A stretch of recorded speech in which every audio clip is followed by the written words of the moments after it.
Alright guys, how's it going? So it's getting darker earlier now. Freaking whoopie-doo. But yeah, I figured I would give an update on the Stryker CB antenna. It's still there, doing its thing. So, but yeah, so SWRs are, they vary. It varies on the weather, I think. Some days you have it where it's, pretty much perfect, and then you have some days where it's kind of higher than it really should be. So I think the weather has a factor on it, but I don't know. I did clean underneath there. It gets kind of dirty after a while, so of course the whole vehicle gets dirty. But it, I feel like if it's dirty underneath, the mag mount, that might affect grounding as well. So I don't know. I would say maybe check it twice a year. I don't know. Just I guess if your SWRs go off the charts, so then it's time to start looking around. I guess figuring out, but. I obviously haven't really gotten the test, the true range out of this, because my other mobile rig, which is my tractor, blew an O-ring or something in the rear end last year, and I just haven't had the chance to fix it yet. And plus, it needs to be in a shop, and we don't have a shop on our farm big enough for that. So that's the only other unit that has an actual mobile setup. I am thinking about putting one in our pickup, a CB radio. I'm going to do it next year, I think, for when we're dealing with cattle and stuff like that. That's mostly what we use CBs for. We don't really talk to truckers or anything like that, because that's kind of a dying art, obviously. So, but, yeah, so obviously it's, 62 inches tall. So she's up there. I think the top of it's right there, I think. And, yeah. Oh, yeah, and then my base station at the house, because obviously I got a base radio in the house. Well, it's not a base CB, it's a mobile CB I turned into a base, you can do that. So, you can buy actual true base station radios, but they're like $300-400, maybe even more, depending on if you want a fancy one or not. But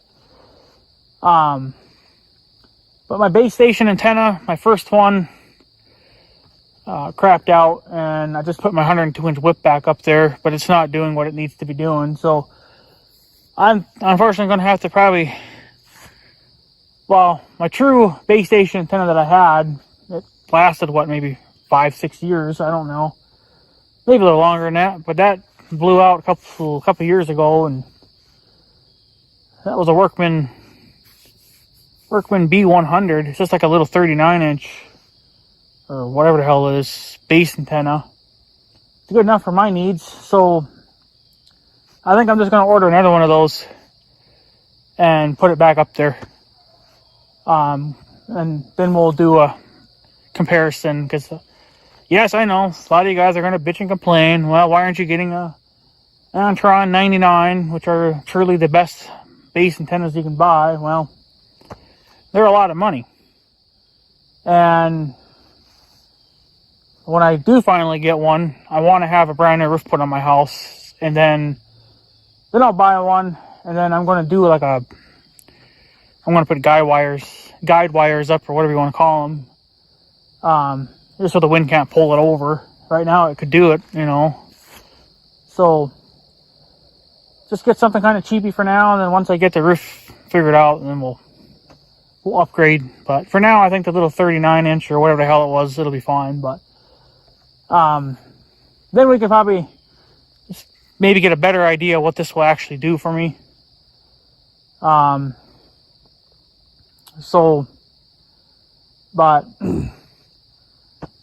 I don't know. The only problem I've been having I guess it's not really the end. It's not really the end of the world. Like, it doesn't. I mean, it gets irritating, but I mean, if you just leave it on there, you're fine. But see, obviously for me, I got to take it off all the time. But thankfully, I can leave the mag mount behind. You can just unscrew the coil, and then, it'll bring the whip with it. So it well, I'll start with this. The center pin. There's obviously that center pin in there. That's what makes the connection so you can transmit and receive signals. That center pin on this antenna anyway is slightly bent.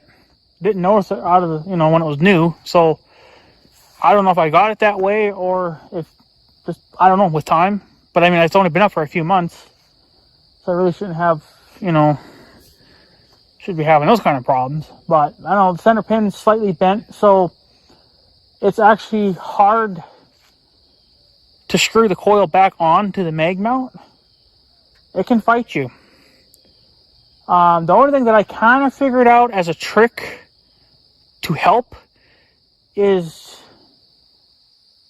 well, you have to line up your pin, obviously the best that you can get it, and then while you're trying to spin it to grab threads, you got to push down real hard, and then eventually it'll bite. You just got to make sure that you don't obviously cross thread it, which I don't know, I think that'd be kind of hard to do. I think they're fine thread, but whatever, threads are threads to me, as long as they don't wear out. But I got a feeling that's probably what's going to give out on me, is the threads. Because I unscrew this thing so damn much that, I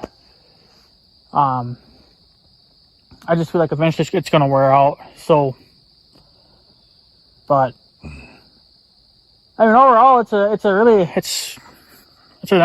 nice antenna. I mean, I haven't got a chance to really test it.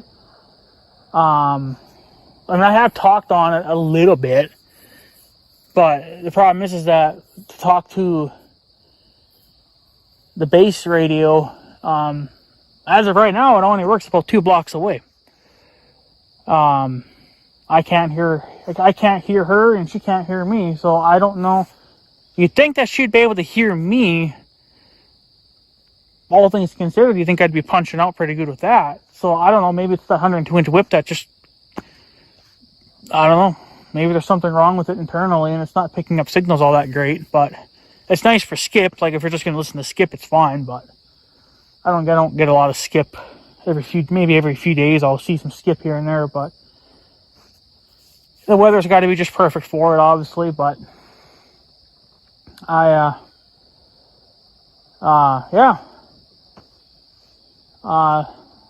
obviously clearance would be an issue, so you got to keep that in mind. Height wise, if you have a low garage ceiling, or door, whatever, obviously you're going to have to unscrew that. Unscrewing it obviously isn't too bad, but putting it back on is kind of a nightmare. So I try to leave it on as much as possible. Like, if I know that I'm going to go somewhere later in the day, I'll most likely will leave the blazer outside. Then it'll give me another excuse to just leave the antenna on. I don't have to fart around with it. So, obviously, I'm sure you people know about these Strykers. If you're interested in one, they do have a blue light in them, right in the coil. So when you key up, or talk, it'll light up. So now obviously I don't see that from when I'm inside the vehicle, but I guess other people could see it. And apparently, I guess if the cops see that, they pull you over and they bitch slap you with a ticket. But I don't know why. I don't know, maybe in some states it's legal, I guess, to have blue lights on your vehicle. But I think that's really only for emergency use only. Like, if you're fire department or whatever, right? I could see having blue lights, but just for CB, I don't think you need it. That's the only thing I truly don't care about this antenna. I don't like the blue light. I think they could, if they would make another version of this without the blue light, I'd buy it. I'd buy it, and then I'd put this antenna on the pickup, I guess, or something, even though it's too tall for our use on the pickup. But I'm probably just going to put it on the bed rail anyway. It won't be a perfect ground, but better than nothing. We're not going to talk 10 miles on that radio anyway. It's only going to be a couple hundred feet apart, so I think it'll be fine. But I don't know. It's I've had no issues with it. Like I said, there are days where it's complaining and it doesn't. SWRs are higher than they really should be. But it also seems like if you key up, because on my radio it has the SWR meter, and honestly that actually is pretty accurate to a separate meter, SWR meter. If you had, because I've had mine hooked up, a separate one, and they're both basically the same. A lot of people say they're not that accurate, probably on the cheaper radios. But I mean, for a $450 radio, you should get, pretty good. But I think it's pretty much bang on. I mean, it's off by one notch, but well, what's one notch? So, but I don't know. It's like I said, it's had its good days and its bad days. Again, I think it's the weather.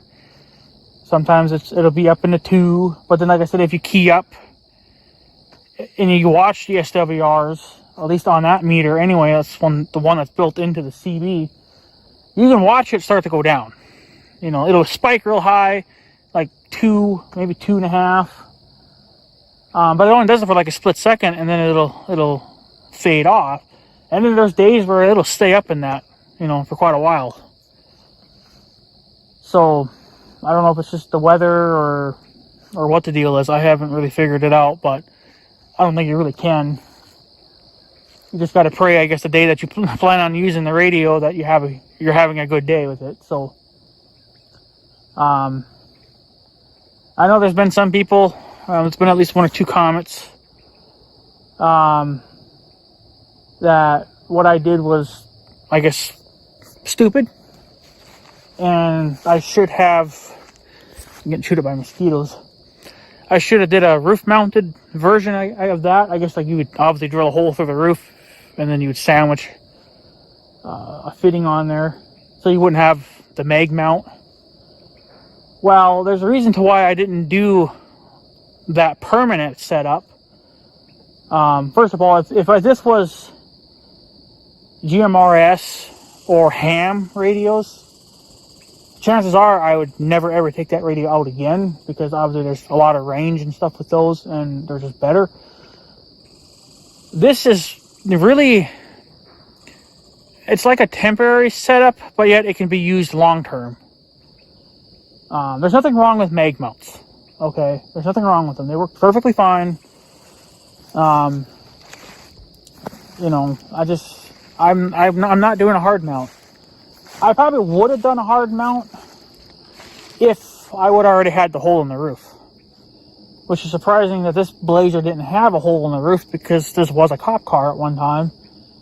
But yet they didn't I don't know, they must have used mag mount antennas. I don't really know what they were using. But the main thing I was getting chewed out about was how I ran the coax through the door. Now, there's a right way and obviously a wrong way of doing this, but there's no way around this when you use a mag mount setup. You just kind of got to get kind of creative, and you just got to figure it out what will work. So this is what works for my Tahoe.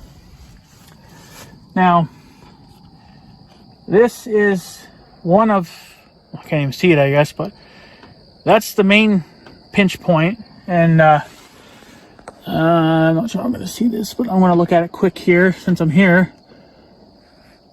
There's no damage done to that. It's like, it's got a very tiny amount of a crush, but that's not going to hurt nothing. There's nothing wrong with it. And then what I did is, some people, they'll just come right in. That's actually that's not a good thing, because one, you don't get a proper seal then of your gasket. You'll get wind and rain and stuff blowing through it. So what I did is I came down I followed here, and then I came in. So right here is my extra bit of coax that I brought in. So you can see how much of it is actually in the rubber seal. It's not very much, but I've checked on that every once in a while, and it's not doing a damn thing to it. This is more of the correct way of doing it, is following the seal.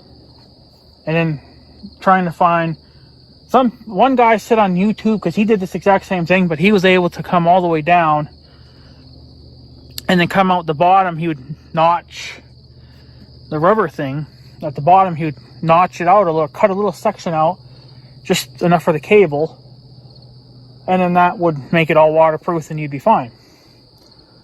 So if you can get away with that, that's perfectly fine. Do it. I did try doing this on here. I just could. The cable's too thick, and I can't get it in my style of weather stripping, so it won't work. This is what works. The cable's perfectly fine. I'm not cutting the cable. You know. So yeah, there is no. Oops. Trying to look at the coax here, and I'm not seeing no damage. So I know you guys ain't seeing nothing, but it's hard to record and show that all at the same time. But there's nothing going on there. And we do open this door quite a bit, because we'll throw our groceries and stuff in the back seat. And I shop for my grandma as well, so her stuff actually goes in the backpack.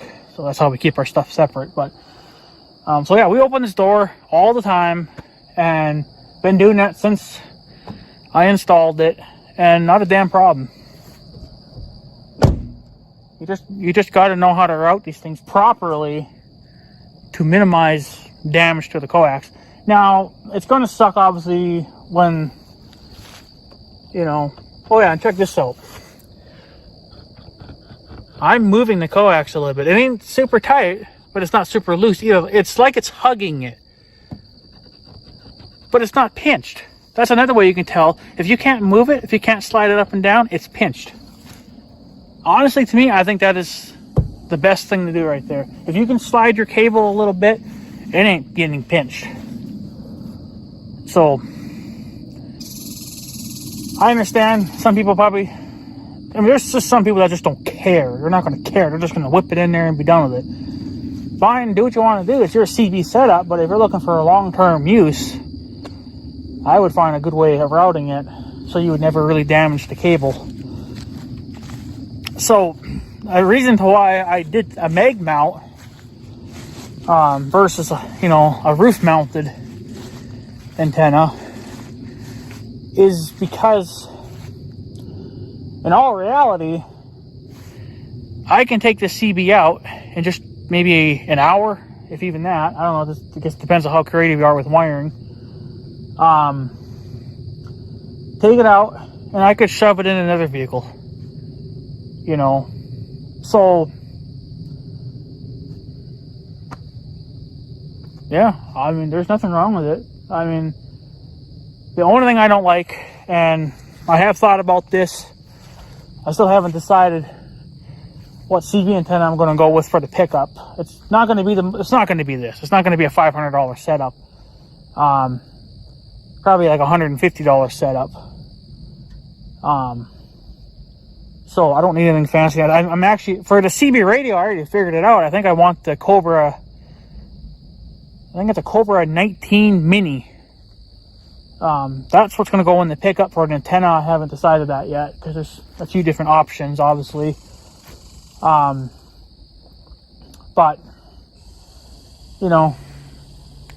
I could take this completely out and go put it in another vehicle if I had to.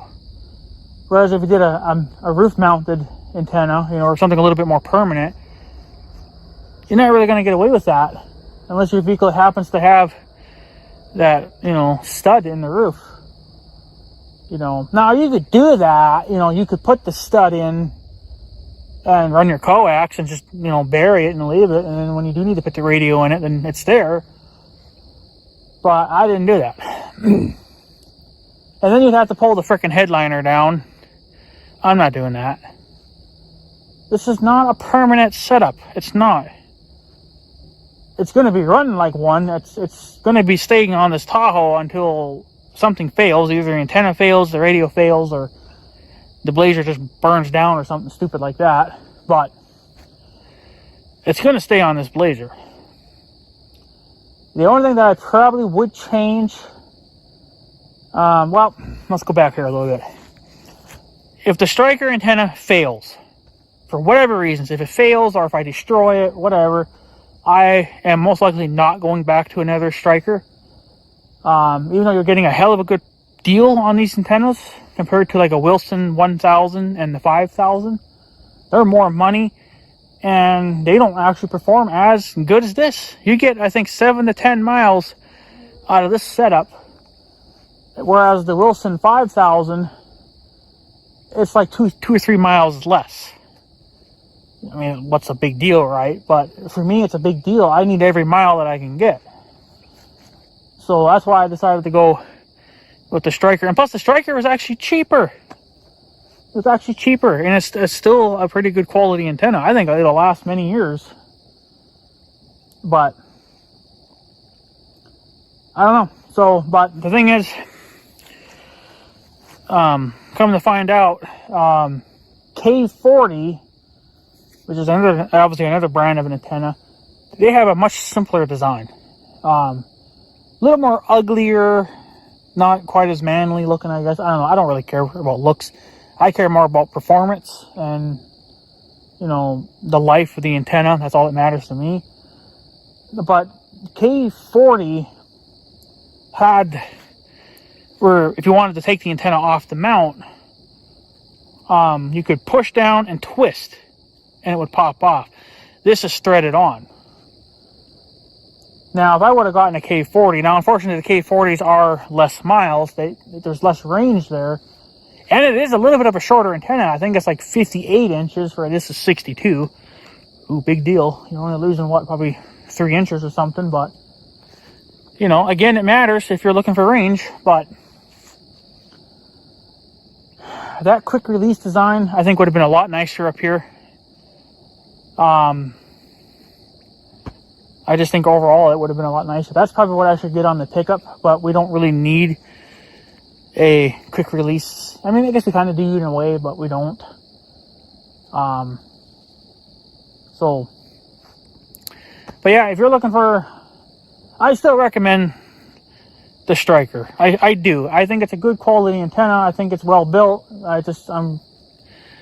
How long it'll last, the future will tell us that, obviously, as we get on with time. So we'll see how it survives.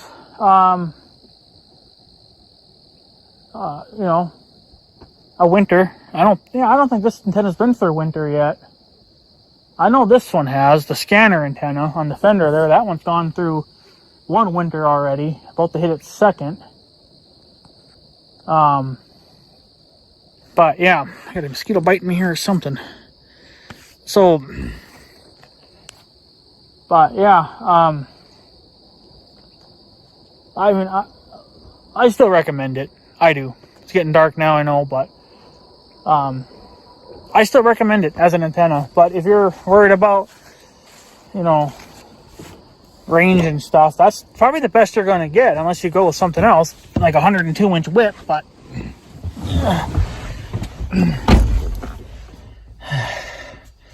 there's no range, or there's plenty of range in those, but they're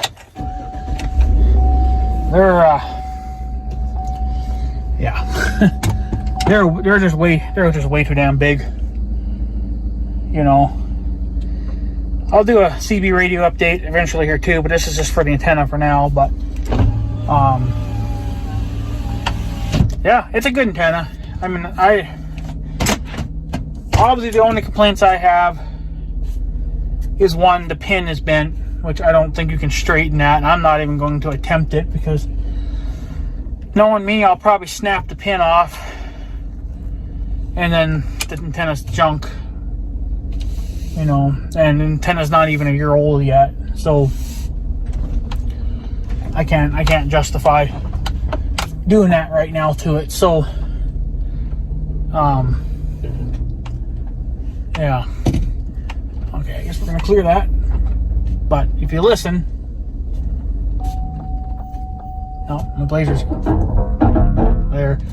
That's the antenna hitting branches, obviously, because it's too tall.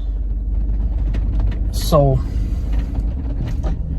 the blazer's complaining that the rear door is open. Your best bet, I mean, if you're looking for a cheap setup, the best thing to do is to spend a lot of money on an antenna and very little money on a radio. Because it's really not about the radio, it's really about your antenna.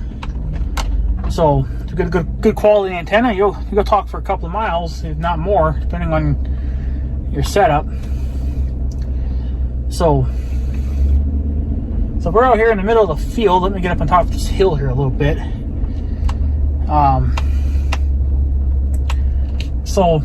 And there's some trees, so I don't know how good that's gonna interfere with it. But I'll go to channel 20, slip that into neutral, and then we'll check SWRs. Let's see here. I was setting a 1.7, which is weird because it's not showing up. It's not showing up there though. Let's try this, channel 40.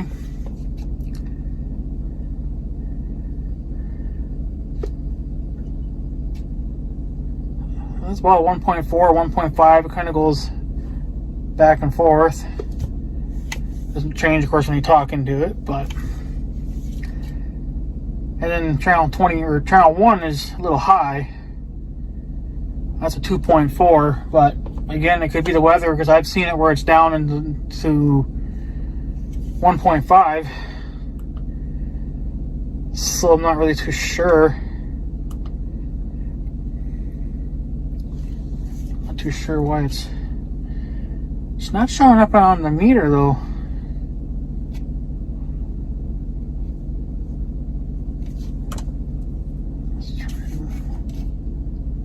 Doesn't matter,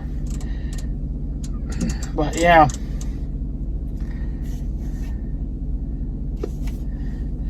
but I think if you kept talking on it long enough, eventually it would probably mellow out. So yeah, I don't know, it's decent nonetheless. I mean, I would like to see it, and like I said, it has its good days and its bad days. So I don't know, but I want to get the base radio fixed up too, so we can, oh come on, so we can test the range and whatever. There we go. So we can see what is, see how many miles I can go. The main thing is just to get over to North Dakota, which is just beyond those trees. There's a river there, and then North Dakota. So, because there is some ground over there that I go to every once in a while. About every 3 years or so, and we move bales and stuff, hay bales and stuff. So talking that distance to the house is kind of a priority. After that, I mean, if I wanted to talk further than that, I'd have to switch over to GMRS, which I may do in the future. I don't know. So I should have just done it in the first place, I guess. But it's hard to quit CBs though too, because if you need to talk to a trucker or something, and they happen to have their CB on, then you can talk to them. You can hear what they're saying. And if there's road work or something going on or whatever, you most likely you'll have a better chance of hearing on the CB than you will anything else. So, but I don't know. But yeah, so there you go, guys. That's just an update on the Stryker antenna. Kind of a long video, I know, but I give it a 4 out of 5 stars, whatever. Get rid of the blue light, and I think redesign the thread thing. Maybe do a quick release thing. I think then you'd have a killer antenna. So, but I don't know. I wouldn't mind trying a K40, but I might get one for the pickup. I don't know. I haven't decided too much. So, but yeah, anyways, guys, I'm going to take off. So I guess have a good day and stuff. So yeah, thanks for watching, guys. Take her easy.